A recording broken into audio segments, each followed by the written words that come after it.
नमस्कार दोस्तों, जय हिंद दोस्तों। Only super cues YouTube channel में आपका हार्दिक स्वागत है। दोस्तों, सपने उनके पूरे नहीं होते जिनके बाप बड़े होते हैं। सपने उनके पूरे होते हैं जो जिद पर अड़े होते हैं। तो आपको भी अपनी जिद पर अड़ा रहना है। आपको अपने सपने पूरे करने हैं। जब तक आपके अपने सपने पूरे नहीं हो जाते, आपके ड्रीम्स, आपके एम्स पूरे नहीं हो जाते, तब तक आपको पढ़ते रहना है, मेहनत करनी है। सपने उनके पूरे नहीं होते जिनके बाप बड़े होते हैं। सपने उनके पूरे होते हैं जो जिद पर अड़े होते हैं। तो आज करेंगे साइंस की मोस्ट इंपोर्टेंट क्लास आज की। तो आज देखते हैं साइंस की इंपोर्टेंट क्लास। महत्वपूर्ण एमसीक्यू हैं जो एग्जाम की दृष्टि से इंपोर्टेंट है, फिजिक्स और केमिस्ट्री की। चलो स्टार्ट करते हैं आज की क्लास। तो बच्चों, ये देखिए क्लास, निम्नलिखित में से कौन सा थर्मोप्लास्टिक है? Which of the following is thermoplastic? Head of pressure cooker, switches, insulator या पॉलीथीन बैग। इनमें से कौन सा थर्मोप्लास्टिक आपको बताना है। और मैं आपको ये पूरा चैप्टर ही क्लियर करा दूंगा 2-3 मिनट में। तो देखिए, प्लास्टिक होता है दो प्रकार का। सही बच्चे ध्यान से सुनते रहना, ठीक है। प्लास्टिक होता है दो प्रकार का। एक तो होता है प्राकृतिक प्लास्टिक, यानी उसको बोलते हैं नेचुरल प्लास्टिक, होता है जो प्रकृति से प्राप्त हो। और एक प्लास्टिक होता है कृत्रिम प्लास्टिक, ठीक है, जो कृत्रिम विधि के द्वारा हम बनाते हैं। प्राकृतिक प्लास्टिक में क्या आता है? प्राकृतिक प्लास्टिक का आपसे कोई एग्जाम्पल पूछा है तो प्राकृतिक प्लास्टिक का एग्जाम्पल है लाहा। लाहा क्या होता है जी? हमारा जो लाख होता है ना, लाख जिसके चूड़े वगैरह बनते हैं, वो होता है प्राकृतिक प्लास्टिक का उदाहरण। लाह या लाख। हो गया क्लियर? ठीक है। तो आपसे पूछिए लाह किसका उदाहरण है? प्राकृतिक प्लास्टिक का। अब देखना, अब दूसरा होता है कृत्रिम प्लास्टिक। तो कृत्रिम प्लास्टिक दो प्रकार का होता है बच्चों, एक थर्मोसेटिंग, एक होता है थर्मोप्लास्टिक। ये क्वेश्चन आता है थर्मोसेटिंग और थर्मोप्लास्टिक, ठीक है। अब देखना, एक होता है थर्मोप्लास्टिक। थर्मोप्लास्टिक को जैसे हम गर्म करेंगे ना, गर्म करेंगे, वो ठंडे गर्म करेंगे तो क्या हो जाएगा? मुलायम। ठंडा करेंगे कठोर हो जाएगा। थर्मोप्लास्टिक की बात कर रहा हूँ मैं। गर्म करेंगे मुलायम, ठंडा करेंगे तो कठोर हो जाएगा। उसको कितनी बार ऐसे रूप में डाल लो तो वैसा ही रहेगा। आप देखो, पहले इसमें जाओ, ये देखो आप, इसमें से कौन सा है जिसको हम गर्म करेंगे वो क्या हो जाएगा? मुलायम। ठंडा करेंगे तो कठोर हो जाएगा। फिर उसको वैसा का वैसा करेंगे तो कौन सा हो जाएगा? बताना एक बार। देखिए, इसका आएगा थर्मोप्लास्टिक का उदाहरण है प्लास्टिक बैग, ठीक है, पॉलीथीन की थैली, समझ गया? इसको हम गर्म करेंगे, डाल देंगे, ठीक है। और जो बाकी बच गया, प्रेशर कुकर का हैंडल, अगर वो उसको गर्म करेंगे पिघल जाए वो तो हाथ में नहीं, वो थर्मोप्लास्टिक का उदाहरण है, वो थर्मोसेटिंग का उदाहरण है। स्विच, इंसुलेटर, ये सारे थर्मोसेटिंग के उदाहरण है, ठीक है। आ गए समझ में? ला किसका उदाहरण है? प्राकृतिक प्लास्टिक का। और थर्मोसेटिंग किसका उदाहरण है? थर्मोसेटिंग बेकेलाइट, जिसके हम स्विच बनते हैं। तो स्विच किसके बनते हैं? बेकेलाइट के। अब देखना, दूसरा होता है थर्मोसेटिंग। बच्चों ये पूरी क्लास ही हो रही क्लियर। थर्मोसेटिंग प्लास्टिक आप नोट करते रहना, ठीक है, नोट करो। प्लास्टिक दो प्रकार का होता है, प्राकृतिक और कृत्रिम। कृत्रिम प्लास्टिक दो प्रकार का होता है, थर्मोप्लास्टिक और थर्मोसेटिंग। अब मैं पढ़ा रहा हूँ थर्मोसेटिंग। थर्मोसेटिंग क्या होता है? जिसको हम गर्म करेंगे ना, गर्म करेंगे, जिसको हमने गर्म कर दिया वो मुलायम हो गया। जैसे वो ठंडा होगा ना, सुनो, ठंडा हो गया, दोबारा गर्म करेंगे ना, उसका मुलायम नहीं होगा, यानी कि वो घूम के उसी रूप में नहीं आता। जैसे स्विच, जैसे बेकेलाइट, फिनोल और फार्मिडिहाइड का वो संगठन से बनता है।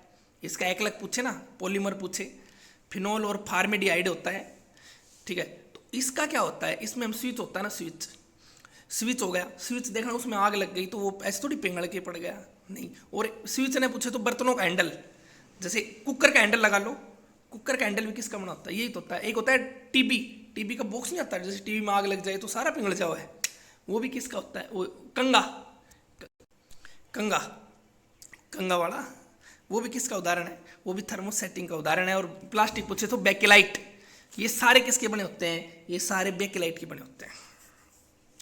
मेरे हिसाब से तो अच्छे समझ में आ रहा होगा आपका।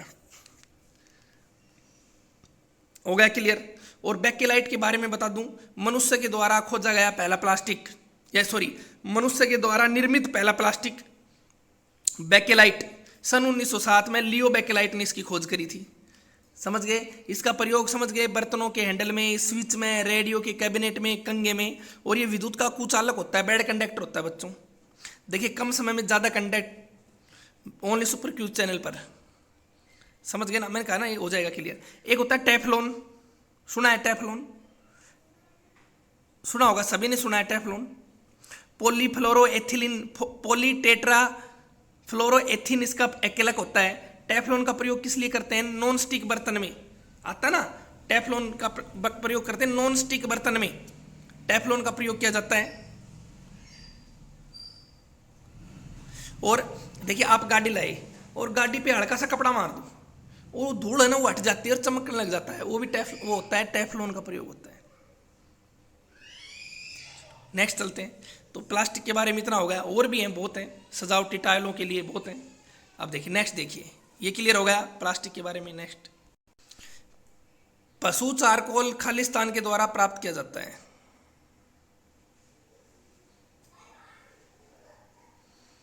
ऑप्शन नंबर 1, हवा के संपर्क में हड्डियों को जलाने से, ठीक है, नहीं आएगा। ऑप्शन नंबर 2, विनाशकारी का आश्वासन से। तीसरा आएगा इसका, हवा के बगैर हड्डियों को जलाने से पशु चारकोल तैयार होता है। भाई फिर सुन लीजिए, इसमें अगर बगैर ले रखा तो आप लिख लीजिए, हवा की जो उपस्थिति नहीं हो, ठीक है, हड्डियां जलेंगी, ध्यान रखना कभी उरे भी वैज्ञानिक बन जाओ।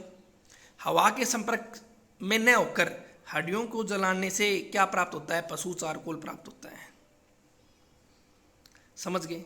नेक्स्ट देखिए, निम्नलिखित में से कौन एक प्राकृतिक फाइबर है? बताइए कौन सा रेशा है, बताओ। नायलॉन है, एस्टर है, नियोन है, बताइए राइट आंसर दीजिए। कौन, क्या आएगा इसका राइट आंसर? निम्नलिखित में से कौन एक प्राकृतिक फाइबर है? तो देखिए प्राकृतिक फाइबर मतलब प्राकृतिक रेशा। रेशा भी दो प्रकार का होता है, जैसे प्लास्टिक होता है, जैसे एक तो होता है प्राकृतिक रेशा, एक होता है कृत्रिम रेशा। प्राकृतिक रेशा क्या होता है? प्राकृतिक रेशा जो हमें जंतुओं से, पादपों से प्राप्त हो, उसे प्राकृतिक रेशा कहते हैं। देखो प्राकृतिक रेशा होता है दो प्रकार का, पादप रेशा और जंतु रेशा। पादप रेशा प्राप्त होता है सेल्यूलोज से। ये क्यों सुनाया था कि पादप रेशा रेशे हम किससे प्राप्त करते हैं बच्चों? पादप रेशा प्राप्त करते हैं सेल्यूलोज से, ठीक है ना। और जंतु रेशा प्राप्त करते हैं प्रोटीन से। तो मैं आपको बता दूं, पादप रेशा जैसे कपास, जूट, पटसन, ये क्या है? ये पादप रेशा तो है। और जंतु रेशा क्या है? ऊन, रेशम, मकड़ी का जाल। और मकड़ी का जाल प्रकृति का सबसे मजबूत रेशा है। कृत्रिम रेशा कौन से हैं? Polyester, nylon, rayon. रेयन अर्धसंश्लेषित रेशा है, ठीक है, सिंथेटिक फाइबर है। तो इस, और ये क्या, इसका राइट आंसर क्या आएगा? फिर इसका राइट आंसर क्या आएगा? रेशम आएगा, सिल्क आएगा। इसका राइट आंसर डी आएगा। मतलब कम समय में ज्यादा, तो इसका राइट आंसर पता लग गया, इसका राइट आंसर डी आएगा। देखो बच्चों मैं एक पॉइंट पे पूरा कॉन्सेप्ट क्लियर कर रहा हूं, और इसमें से देखो 7-8 मिनट में 50-60 क्वेश्चन क्लियर हो गए। तो कम समय में ज्यादा कंटेंट है, ओनली सुपर क्यूज पर। 7 से कम पीएच मान का घोल देने के लिए पानी में घुलने के लिए योग्य है, ठीक है, नहीं कोई दिक्कत नहीं, समझ में आया। The compound discovered in water to given a solution of pH lower than 7 in. कोई बात नहीं, अब भी नहीं समझ में आया तो क्यों टेंशन ले रहे हो, मैं समझा रहा हूँ ना। ऐसी इनमें से ऐसी कौन सी चीज मिलावा कि पानी को पीएच मान 7 से कम हो जाए? अब बताओ। एथेनॉल, चीनी मिला दें, सिरका मिला दें या नमक मिला दें? बताइए, ये बताइए, बहुत अच्छा क्वेश्चन है।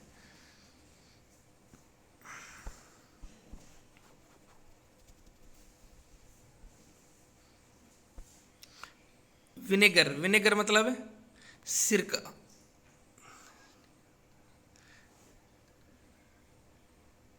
इसको देखो, एक तो होता है मेथेनोइक, होता है एथेनोइक। मेथेनोइक होता है फॉर्मिक अम्ल, और एथेनोइक होता है जो सिरके में अम्ल होता है ना, एसिटिक अम्ल। ध्यान रखना, सिरके में देखो ये भी क्वेश्चन आता है, सिरके में कौन सा अम्ल होता है? तो बच्चों सिरके में अम्ल होता है एसिटिक अम्ल, बहुत होता है, ठीक है। सिरके को वेगेनर बोलते हैं। अगर इसको हम पानी में मिला दें तो उसका पीएच मान कितना हो जाए? 7 हो जाए। तो पीएच मान की खोज किसने की? बताओ। पीएच टेबल की खोज सोरेनसन ने, ठीक है, सोरेनसन ने की है।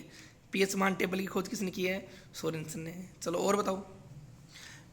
लिटमस पेपर होता है वो अम्ल को तो क्या कर देता है, एसिड को क्या कर देता है भाई, नीले को लाल, अनिल ए नीले ऐसे अम्ल, नीले को लाल, ठीक है। अगर कोई आपसे पूछे, कोई पूछे जो बेस होता है वो लाल को नीला कर देता है, ठीक है, कौन करता है? लिटमस पेपर का रंग। अब मुझे ये बताओ, कमेंट में बताना लिटमस पेपर के खुद का कलर कैसा होता है।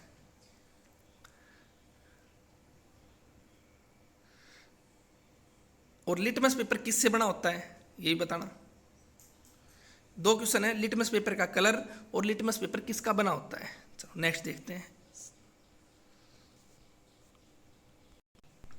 देखो बच्चों, ये एग्जाम की दृष्टि से बहुत जबरदस्त पेज है। प्रतिरोधता, रेजिस्टेंस बोल देते ना, रेजिस्टेंस किस पदार्थ का कितना प्रतिरोध होता है, प्रतिरोध का मात्रा क्या होता है, ओम होता है, ओम मीटर में मापते हैं, ठीक है। तो जैसे फ्यूज तार आता है, फ्यूज तार का उच्च निम्न गलनांक होता है मेल्टिंग पर। आप देखो फ्यूज का क्या होता है, आता है ना एग्जाम में, फ्यूज का क्या होता है, तो फ्यूज का क्या होगा, निम्न तो गलनांक होगा मेल्टिंग पॉइंट, ठीक है, और उच्च प्रतिरोध होता है, ठीक है। तो इसने उनकी प्रतिरोधता पूछ रखी कि किसमें क्या होती है। तो आप एक बार इसका स्क्रीनशॉट ले लीजिए, मैं साइड में हो जाता हूँ। लो, हो गया ना। तो चांदी का 1.6 ये देख लीजिए भाई, आप इसमें आप स्क्रीनशॉट ले लीजिए, देख लीजिए। इसमें डायरेक्ट क्वेश्चन पूछेगा किसका प्रतिरोध कितना है।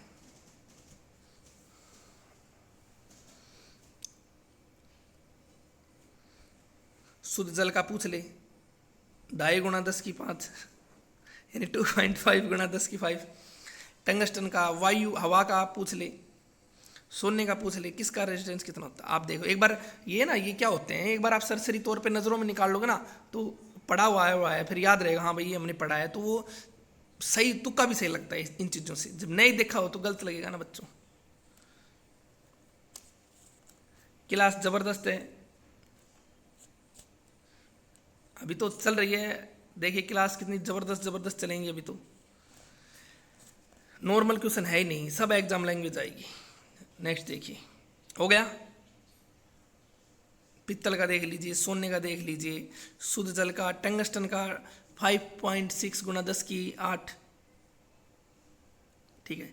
सिलिकॉन देख लीजिए 6.4 गुणा 10 की 2, नाइक्रोम 10 गुणा 10 की -8, टंगस्टन में माइनस है भाई, ध्यान रखना माइनस है। तांबे में 1, ये तांबा का आया हुआ है एग्जाम में, कॉपर का 1.7 गुणा 10 की 8। चलो नेक्स्ट देखते हैं, और देख लीजिए। हाँ भाई ये 2 और रहेगा, क्या पता यही एग्जाम में लग जाए। स्क्रीनशॉट फिर ढंग से लीजिए, लो अब लो स्क्रीनशॉट इसका, अब ले लो जी। हमारा में तो आपने इतना कहीं ना जी, आपने इतना बता दियो कांच को आयो हमारा में, तो कांच का ले, गिलास का लो,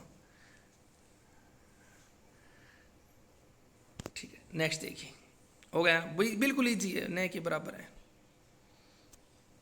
तो सरसरी तौर पर आपकी नजरा में निकाल दूं, देखिए मात्रक क्या होता है, ओम होता है। धातुओं और मिश्र धातुओं में जो प्रतिरोधता क्या होती है, रेजिस्टेंस कम होता है, ये भी सुना हुआ है। किसी चालक का जो विशिष्ट प्रतिरोध, इंग्लिश में समझ रहे होंगे आप, पदार्थ की जो लंबाई जो अनुप्रस्थ काट के क्षेत्रफल वाले तीर में प्रतिरोध के बराबर होता है। चांदी विद्युत का सबसे अच्छा चालक होता है, इसलिए इसका प्रतिरोध सबसे कम होता है, ध्यान रखना, ठीक है।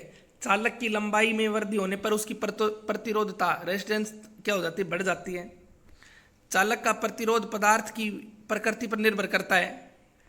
चालक में अनुप्रस्थ काट का क्षेत्रफल जितना अधिक होगा प्रतिरोध उतना ही कम होगा। चालक के ताप में वृद्धि होने पर प्रतिरोध और प्रतिरोधता में परिवर्तित होता है। धातुओं में ताप की वृद्धि होने पर उसका प्रतिरोध और प्रतिरोधता बढ़ जाती है। मिश्र देख ले, ध्यान रखना, मिश्र धातुओं में ताप की वृद्धि होने पर प्रतिरोधता में अपेक्षाकृत वृद्धि कम होती है। और अर्धचालक, जबकि अर्धचालक सिलिकॉन, जर्मेनियम, कार्बन, सेलेनियम में तापीय वृद्धि से उसकी प्रतिरोधता घट जाती है। स्क्रीनशॉट ले लीजिए बच्चों, यही क्वेश्चन आते हैं एग्जाम में कि अर्धचालकों में कैसे क्या होता है और उसमें क्या होता है। नेक्स्ट देखिए, अब नेक्स्ट बच्चों क्वेश्चन ध्यान से देखना, हम भ्रमित नहीं रखेंगे आपको। आपने आज से पहले कहाँ पढ़ा था, क्या पढ़ा था, उसका हमें पता नहीं, लेकिन ये ध्यान से देखना। द स्मॉलेस्ट यानी कि सबसे छोटी इकाई किसकी, केमिकल कंपाउंड की। रासायनिक यौगिकों की सबसे छोटी संभव इकाई है परमाणु, अणु, इलेक्ट्रॉन और प्रोटॉन।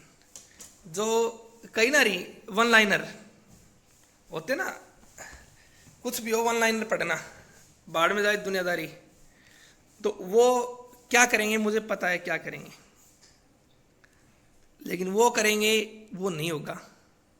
देखिए अब अगर आपसे पूछे, अगर वो यहाँ देखो, मैं आपको क्लियर कर दूं, क्लियर करना बहुत जरूरी है। पूरा आकर क्या दे रखा है, ये देखो कंपाउंड दे रखा ना, कंपाउंड यौगिक दे रखा है, तो क्या आएगी उसकी, अणु। यौगिक दे रखा तो अणु, अगर यहां उसने दे दिया ना एलिमेंट, तत्व दे दे, तो उसकी आएगी परमाणु। समझ गए?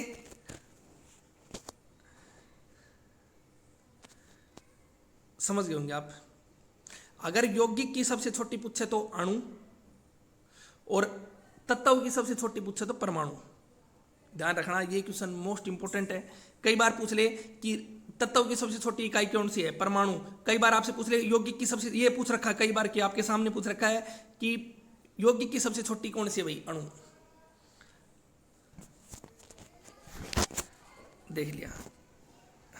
तो बच्चों क्लास जबरदस्त है, चैनल को लाइक कीजिए, शेयर कीजिए, सब्सक्राइब कीजिए, शेयर ज़्यादा से ज़्यादा कीजिए। जितना आप शेयर करोगे उतना ही फायदा आपको मिलेगा। हमारा कंटेंट जबरदस्त रहेगा। अभी तो चल रही है क्लास, देखिए अभी तो ये तो ट्रेलर है इस चैप्टर का, अब देखना आगे आगे। चाय और कॉफी का मुख्य सक्रिय घटक क्या है बताइए? निकोटीन है, क्लोरोफिल है, कैफीन है या एस्प्रिन है? अब देखो ये एग्जाम ने बेटा, ये है एग्जाम लैंग्वेज, और बच्चे यहाँ लगा के दिमाग, वो सोच रहे हैं चाय में जी थीन होता है और कॉफी में कैफीन होता है, लेकिन इन्होंने ये पूछ लिया, उसने क्या किया एग्जामिनर ने, चाय और कॉफी दे दी। इसमें वो तो दिया नहीं जो आप सोच रहे हो, तो तब भी हमें आंसर तो देना है, ठीक है, आंसर देना है। तो अब बताओ आंसर क्या दोगी? तो अब आंसर देना है, जैसे आपको नींद आ रही है तो ये एक उत्तेजित नशीला पदार्थ होता है, नशीला। देखो किसी ने नींद आ रही है तो उत्तेजित हो जाए आदमी, जैसे कई जिम करते हैं बच्चे, जिम करते हैं ना, जिम करने से पहले तो शरीर को गर्म करते हैं अपने खुद को के, तो वो कॉफ़ी का पाउच आता है 2 रुपये वाला, वो खा लेते हैं, पी लेते हैं पानी के साथ। उससे क्या होता है, ये ब्लड सर्कुलेशन है ना बढ़ जाता है। ये भी करते हैं, बहुत से करते हैं। तो इसमें ऐसा क्या है, इसमें कैफीन होता है, ठीक है। आप पढ़ रहे हो, अब रात को पढ़ना है, कहते हैं ना रातों से लड़ना पड़ता है सपने पूरे करने के लिए, ठीक है। रातों को टीवी देखना नहीं पड़ता है, रातों को वेब सीरीज देखनी थोड़ी पड़े है। हम वो करें ना जो भविष्य में काम आए। अब वेब सीरीज देखेंगे तो हमें एक्टिंग मिल जाएगी, ले भाई सुबह उठ आजा भाई, तू रात को देख के आया है, आजा तू 20-30 हज़ार रुपये की तनख्वाह ले और ये वेब सीरीज में काम करना है, या फिर तुझे इस फिल्म में काम करना है ना। लेकिन हाँ, ये सब्जेक्ट ऐसे हैं, आप पढ़ो आपको पक्का जॉब मिलेगी, ठीक है। क्वेश्चन कब माइंड में गल जाए, कब एग्जामिनर पूछ ले वो बात अलग है, कि कब पूछे और जो पढ़ा हुआ आ जाए उसकी वो इजी हो जाता है। चलो इसका हो गया। नेक्स्ट देखिए, लो ये तो नए बराबर है, 5वीं क्लास में तुम पढ़ का आए हो।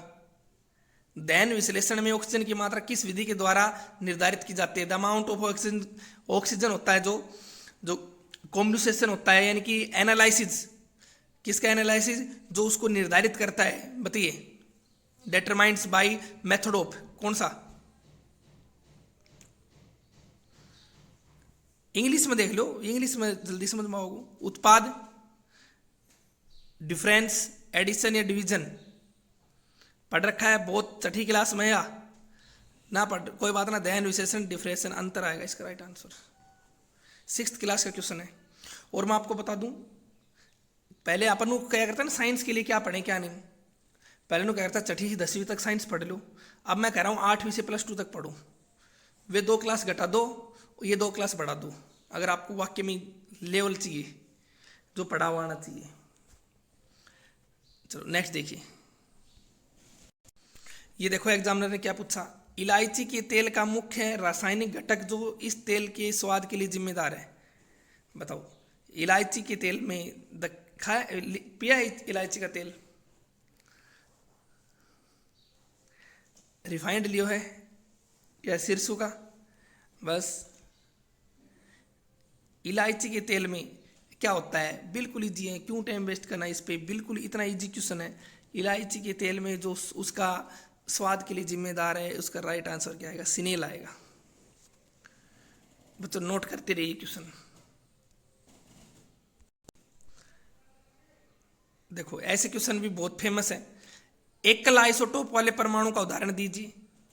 एकल, जिसमें आइसोटोप एकल हो, तो इसका कार्बन में कितने होते हैं, 15 आइसोटोप्स, ध्यान रखना। कार्बन में 15, कैल्शियम 27, सोना, बस इसका तो क्या है, सोने में 1 होता है, तो इसका राइट आंसर क्या आएगा, गोल्ड आएगा। एकल आइसोटोप वाले परमाणु का उदाहरण क्या है भाई, 15, 21, 1 सोना, मतलब सोने में कितना 1, तो इसका राइट आंसर गोल्ड आएगा। देख लीजिए क्वेश्चन, देख लीजिए आराम से, देख लीजिए ठंडे दिमाग से। एकल आइसोटोप वाले परमाणु का उदाहरण है।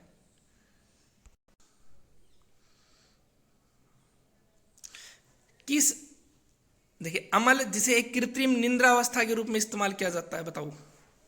एक ऐसा अमल जिसे कृत्रिम निंद्रावस्था के रूप में इस्तेमाल किया जाता है, बेंजोइक अमल, ब्यूटेनिक अमल, टार्ट्रिक अमल या बर्बिट्यूरिक अमल, बताइए।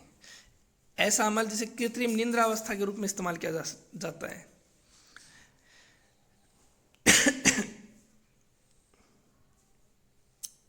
देखिए इसका राइट आंसर क्या आएगा, इसका राइट आंसर डी आएगा बच्चों। इसमें आदमी का भड़क हो जाओ है, हड़क बोल देते हैं, कह गए, तो इसका राइट आंसर डी आएगा, बर्बिट्यूरिक अमल।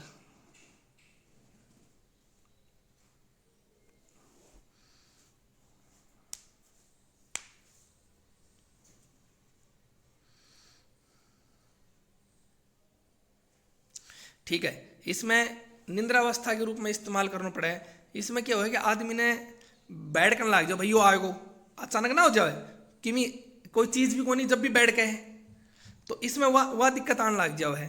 तो उसके लिए किसको इस्तेमाल करा, हाँ, अमल जिसे कृत्रिम निंद्रावस्था के रूप में इस्तेमाल किया जाता है, तो उसका राइट आंसर क्या आएगा, इसका डी आएगा। ये देखिए रेनसिडिटी, मैं इंग्लिश में बोल रहा हूँ, रेनसिडिटी यानी कि विकट गंधिका होने से रोका जा सकता है। ठीक है, मतलब विकट गंधिका क्या होती है, जिसमें किसी भी यौगिक में ऑक्सीडेशन हो और हाइड्रोलिक्स हो, यानी कि ऑक्सीजन हो का ऑक्सीडेशन और बिना बगैर ऑक्सीडेशन हो। ठीक है, तो रोका जा सकता है। किस, देखो अगर ये हो जाए तो क्या होगा, इसमें एक तो स्वाद चेंज हो जाएगा। ठीक है, एक ये किस और होगा किससे, ये लाइट से होगा, बैक्टीरिया से होगा। तो इसमें देखो, तो इसको रोका कैसे जा सकता है, एंटीऑक्सीडेंट मिलाकर, भोजन को प्रकाश से दूर रखकर, क्योंकि हवा से भी होगा ही। ठीक है, और रेफ्रिजरेटर में भोजन को रखकर, मैं बताता हूं, यानी कि कोई भी पदार्थ है उनमें ऑक्सीडेशन और हाइड्रोलेक्सिस बोलते हैं उसको, यानी कि ऑक्सीजन और हाइड्रोक्सीजन। ठीक है, ये होगा तो उससे ये किस में होता है, ये जैसे इससे एक तो स्वाद चेंज हो जाएगा। ठीक है, ये होता है हवा से, होता है हवा से होगा या जीवाणुओं से होगा। तो इसको रोकने के लिए, जीवाणुओं से रोकने के लिए तो हम किस में रखेंगे, इसको फ्रीज में रखेंगे।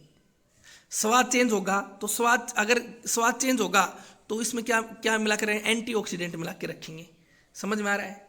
ठीक है, ये प्रकाश से होता है तो इसको प्रकाश से दूर रखेंगे। कोई भी पदार्थ से जिसमें रेनसिडिटी हो जाए, तो रेंसिडिटी क्या हुआ है, किसी भी पदार्थ में ऑक्सीडेशन और बगैर कोई ऑक्सीडेशन ना हुआ है, ठीक है, ऑक्सीडेशन और अनऑक्सीडेशन हो जाए, उसको बोलते हैं हाइड्रोलाइसिस बोल देते हैं, ये हो जाए तो उसको कैसे रोका जा सकता है, तो उसको रोकने के लिए किसका प्रयोग करेंगे, ये सभी मैं पूरी कोशिश कर रहा हूँ इसको समझाने की, शायद आपको समझ में आ गया होगा, ठीक है। और ये होता किससे है, ये हवा में होता है, प्रकाश में होता है और जीवाणु से होता है। तो हवा में होगा तो भोजन को प्रकाश से दूर रखेंगे, जीवाणु से होगा तो फ्रीज में रखेंगे, और स्वाद चेंज होगा तो उसके लिए क्या करेंगे, ऑक्सीडेंट मिलाकर। इसका राइट आंसर ये सभी आएगा। ये देखिए कितना जबरदस्त क्वेश्चन है।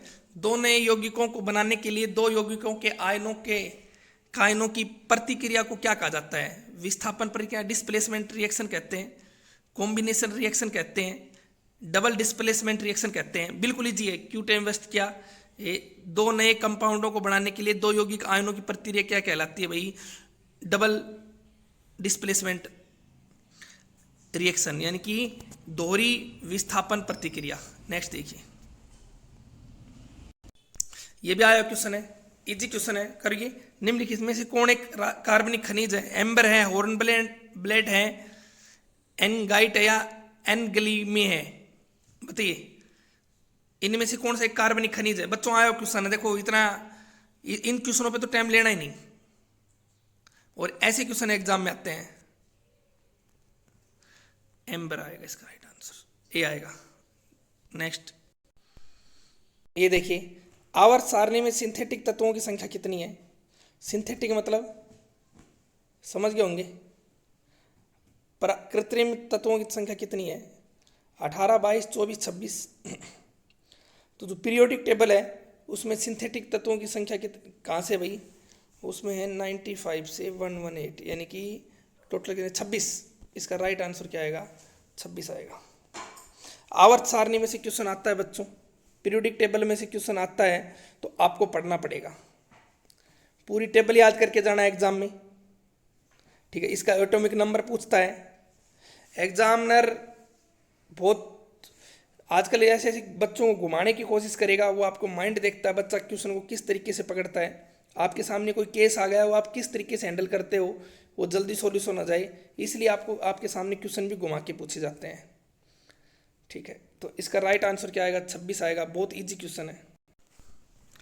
कंपैक्ट डिस्क बनाने में किस पदार्थ का प्रयोग किया जाता है, कंपैक्ट डिस्क बनाने में किस पदार्थ का प्रयोग किया जाता है, बताइए। पीवीसी का क्वेश्चन आया था तो आया था।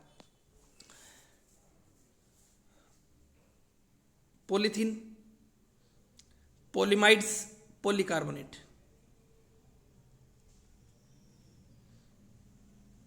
पीवीसी का तो प्लास्टिक की पाइप में होता है भाई। देखिए इसका राइट आंसर क्या आएगा,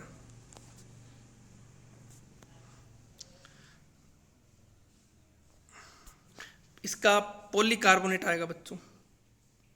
इसका राइट आंसर क्या आएगा, पॉलीकार्बोनेट। मैं आपको बता दूं, जो पॉलीकार्बोनेट, सुन लेना, जो बुलेट प्रूफ विंडो होती है ना, तीन बात बोल रहा हूँ, तीनों लिख लेना। बुलेट प्रूफ विंडो पॉलीकार्बोनेट की बनी होती है। I repeat, bullet proof window किसकी बनी होती है, पॉलीकार्बोनेट की बनी होती है।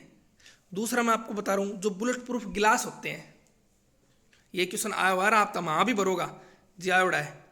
बुलेट प्रूफ गिलास बने होते हैं कैवलर के, सॉरी लैक्सोन के, मैं लिख देता हूँ, बुलेट प्रूफ गिलास बने होते हैं लैक्सोन के, LEX, ठीक है, CIN, लैक्सोन, हिंदी में लिख लो लैक्सोन। बुलेट प्रूफ ग्लास, ये क्वेश्चन आता है, बुलेट प्रूफ ग्लास किसके बने होते हैं, लैक्सोन के। एक होता है बुलेट प्रूफ जैकेट, किसकी बनी होती है, तो कैवलर की, कैवलर। बोलो भाई, समझ में आया भाई? आया तो चैनल ने लाइक करो, शेयर करो, सब्सक्राइब करो। बुलेट प्रूफ जैकेट किसकी बनी होती है, कैवलर की। बुलेट प्रूफ जैकेट कैवलर की। बुलेट प्रूफ गिलास किसके बने होते हैं, लैक्सोन के। और बुलेट प्रूफ विंडो किसकी बनी होती है, पॉलीकार्बोनेट की, ठीक है। और कंपैक्ट डिस्क भी किसके बने होते हैं? पॉलीकार्बोनेट के। राइट आंसर इसका डी आएगा। निम्नलिखित बुनियादी परमाणुओं में से कौन सा उपचार का होना चाहिए? देखिए इनकी डिटेल भी हम बहुत ज़्यादा, एक क्वेश्चन पे मैं पूरी क्लास ले सकता हूँ, लेकिन अब एग्जाम नज़दीक है तो इम्पोर्टेंट चीज़ें चलेंगी बच्चों, नहीं तो इन पे ये तो कुछ को नहीं, इन पे तो 3 क्लास ले लो, ये तो आपको पता ही है। ठीक है, तो हम जो क्वेश्चन हमारे मैंने देखा है एग्जाम के आसपास कौन से भटक रहे हैं, हम वे देख के चल रहे हैं, उस हिसाब से क्लास बना रखी है मैंने। बुनियादी परमाणुओं में से कौन सा उपाक्षर में होता है? तो इसका राइट आंसर क्या आएगा? बुनियादी परमाणु में तो इसका राइट आंसर नाइट्रोजन आएगा। जब एक मैग्नीशियम रिबन को हवा में जलाया जाता है, आपके पास मैग्नीशियम का रिबन है तो उसको हवा में जलाएंगे तो किस कलर का हो जाएगा? When A magnesium ribbon is Brunt in air, बताइए, तो उसकी राख होगी वो किस रंग की हो जाएगी? काले रंग की, सफेद रंग की, पीले रंग की या गुलाबी रंग की? बताइए किस कलर की उसकी राख हो जाएगी? तो इसका राइट आंसर क्या आएगा? इसका राइट आंसर वाइट आएगा बच्चों। तो किस कलर की हो जाएगी? सफेद रंग की। मैग्नेट बनाने में किस मिश्र धातु का प्रयोग किया जाता है? देखो मैंने आंसर लगा रखा है, इसका राइट आंसर क्या आएगा? एल्किनो आएगा बच्चों। देखो इसमें क्या क्या होता है, इसमें हाँ क्या क्या होता है इसमें, देखो इसमें होता है Al Ni और C होता है। तो मैग्नेट बनाने में किसको? एल्किनो का प्रयोग किया जाता है। नेक्स्ट देखिए, ये बताइए लार की प्रकृति कैसी होती है? लार क्षारीय होती है, नेचुरल होती है, बताइए, एसिटिक होती है? शाबाश। एम्फोट्रिक होती है? शाबाश। क्षारक, तटरक्षक, उभयधर्मी या अम्लीय? लार की प्रकृति कैसी होती है? राइट आंसर दीजिए बच्चों। कितने जबरदस्त क्वेश्चन है, एग्जाम की दृष्टि से बहुत इंपॉर्टेंट क्लास है। देखिए, और एक रोग हो जाता है किसी ने स्वाद गुण अब तो लग गए, तो किसकी कमी से रोग होता है? लार ग्रंथि कितने प्रकार की होती है? लार ग्रंथि 3 प्रकार की होती है, 3 जोड़ी होती हैं, प्रकार में भी जोड़ियां होती है, ध्यान रखना। लार ग्रंथि में कितनी जोड़ियां होती हैं? 3 जोड़ियां होती है। सबसे बड़ी लार ग्रंथि, मानव शरीर की सबसे बड़ी लार ग्रंथि बताओ। शाबाश, इजी क्वेश्चन है। सबसे बड़ी लार ग्रंथि बच्चों, सबसे बड़ी लार ग्रंथि होती है पैरोटिड, कर्णपुरो।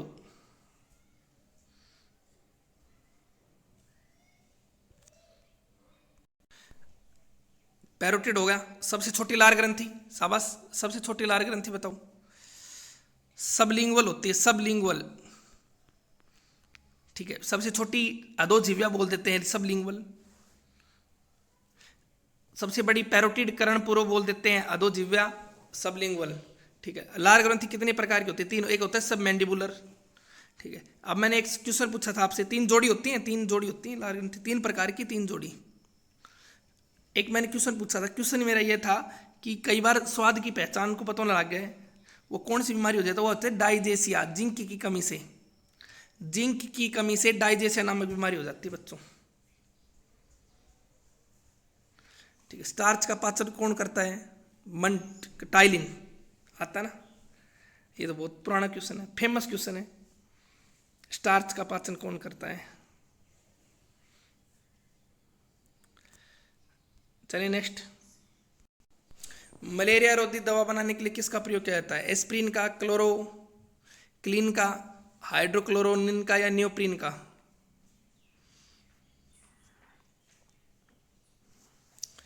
मलेरिया रोधी दवा बनाने में किसका प्रयोग किया जाता है? तो मलेरिया रोधी दवा बनाने में किसका प्रयोग किया जाता है भाई? इसका राइट आंसर बी आएगा, ठीक है ना। कुनेन बोल देते हैं ना, और कुनेन ऑप्शन में ना आए तो क्लोरोक्वीन। ये किसके पेड़ से प्राप्त होती है? सिलिकोना का पेड़ कितने सेंटीमीटर वर्षा वाले स्थानों पर उगता है? 200 सेंटीमीटर से अधिक वर्षा वाले स्थानों पर उगेगा सिलिकोना का पेड़, ठीक है। चैनल को लाइक कीजिए, शेयर कीजिए, सब्सक्राइब कीजिए, बहुत जबरदस्त क्लास है बच्चों, ठीक है। सीमेंट जिप्सम को सीमेंट जोड़ा जाता है, क्यों बताइए? सेटिंग को तेज करने के लिए, सीमेंट की सेटिंग को तेज करने के लिए, सेटिंग को धीमा करने के लिए, सेटिंग में नहीं, में ताकत के सुधार लाने के लिए, सीमेंट की ताकत को नियंत्रण करने के लिए। बताइए, सीमेंट की सेटिंग को धीमा किया जाता है, क्यों? क्योंकि सीमेंट की सेटिंग को धीमा करने के लिए उसमें किसका प्रयोग किया जाता है बच्चों? जिप्सम का प्रयोग किया जाता है। अब विषवक्ता यानी कि पॉइजनिंग के किसके कारण होती है? जहरीली शराब किसके कारण होती है बताइए? Methyl alcohol, ethyl alcohol. तो इसका ज़्यादा कुछ इतना ऐसा कुछ नहीं है। जहरीली शराब पीने से इतने मरे तो कौन सी आएगी? मिथाइल अल्कोहल आएगी। इसका राइट आंसर क्या आएगा? इसका राइट आंसर आएगा ए। ए इज द राइट। ठीक है, तो किसका कारण आएगा? ए आएगा भाई। क्राउन इथर क्या है? क्राउन इथर एक होता है जो हमारे, इसको बोलते हैं साइकिलिंग। ठीक है, इसको क्या होता है? ये जो साइकिल होते हैं ना, ये साइकिल चक्री होते हैं, इथर होते हैं। तो इसका इथर हो गया, जैसे सेंट सूंट में, इनमें ना, इसमें इसको इस्तेमाल कर लिया जाता है। तो इसका राइट आंसर क्या आएगा? ए आएगा भाई। इसका राइट आंसर ए आएगा। साइकिलिंग इथर होते हैं। ये देखिए, निम्नलिखित में से टमाटर के रस को संरक्षित रखने के लिए किसका प्रयोग किया जाता है? सोडियम क्लोराइड का, सोडियम कार्बोनेट का, सोडियम बेंजोइट का, सोडियम लोरी का। ठीक है, लोरी सुना दो उन्हें, टमाटर के रस ने लोरी सुना दो, सोडियम लोरी। क्या आएगा?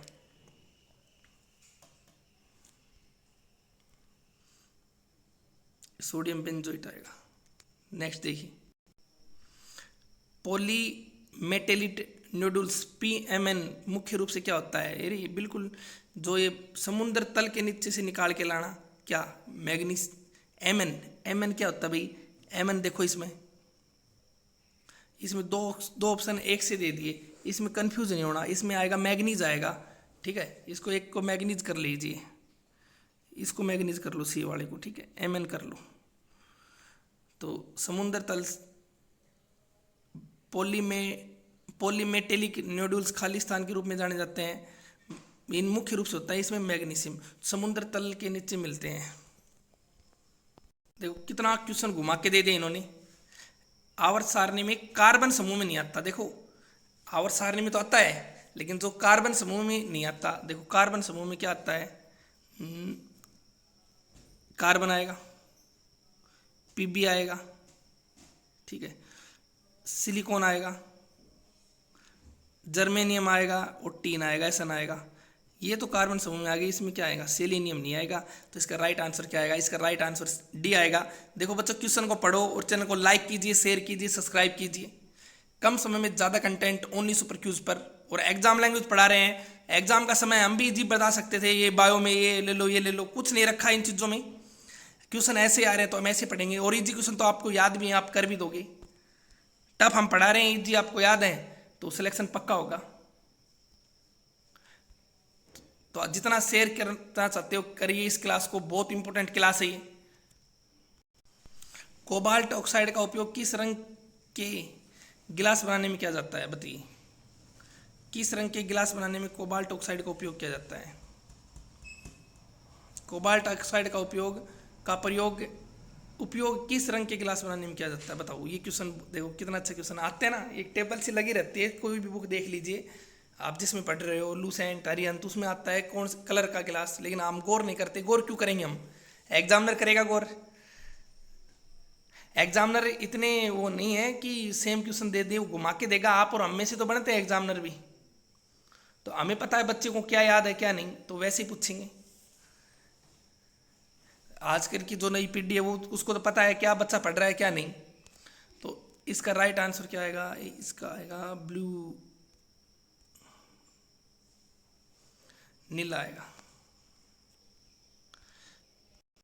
निम्नलिखित में से कौन सा कृत्रिम रूप से उत्पादित तत्व है? देखो, ऐसा कौन सा तत्व था जो कृत्रिम रूप से तैयार किया गया था, और वो पहला कौन सा था इनमें से? बताइए, राइट आंसर दीजिए इसका।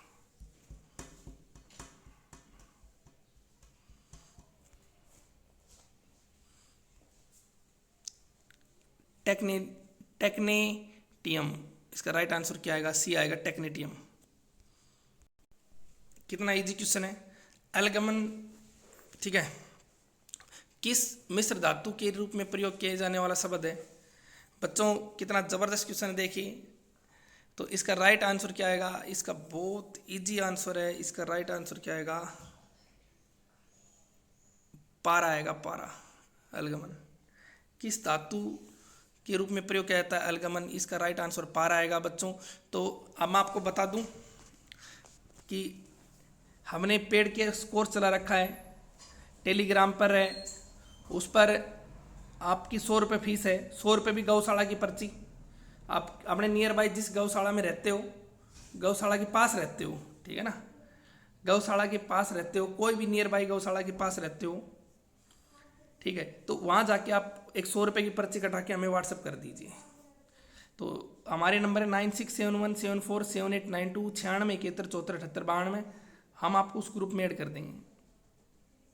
8708158305 8708158305 ये हमारे नंबर हैं। तो आप उस पर हमें फ़ोन पे, गूगल पे कर सकते हैं। अगर वो नहीं तो नियर बाई गौशाला नहीं है तो, या फिर हम आपकी पर्ची कटवा के दे देंगे, या फिर आप खुद पर्ची कटवा लीजिएगा। मेरा तो कहना आप खुद पर्ची कटवा के हमें व्हाट्सअप कर दीजिए या फिर टेलीग्राम कर दीजिए। तो दोस्तों पढ़िए, मेहनत करिए। ये क्वेश्चन बहुत इंपॉर्टेंट थे। ये क्वेश्चन ऐसे थे कि इनको देख के सर में दर्द होता है, लेकिन इन्हीं से हमारा सर का दर्द ही मिटता है। ध्यान रखना, ये वो क्वेश्चन है, इनको पढ़ने से सर में दर्द होता है जब, और यही क्वेश्चनों से हमारा सिलेक्शन होता है तो हमारा पूरी उम्र का सर का दर्द मिट जाता है। हमारे पूरी उम्र के सर के दर्द की ठेकेदारी ले लेती है गवर्नमेंट। तो आप पढ़िए, ऐसे क्वेश्चनों को पढ़िए जो आपको नहीं आते हों। कमजोर सब्जेक्ट को ताकत बनाइए। आप पढ़ते रहिए। जय हिंद, जय भारत। पढ़ते रहिए बच्चों, आप लोग मेहनत कीजिए।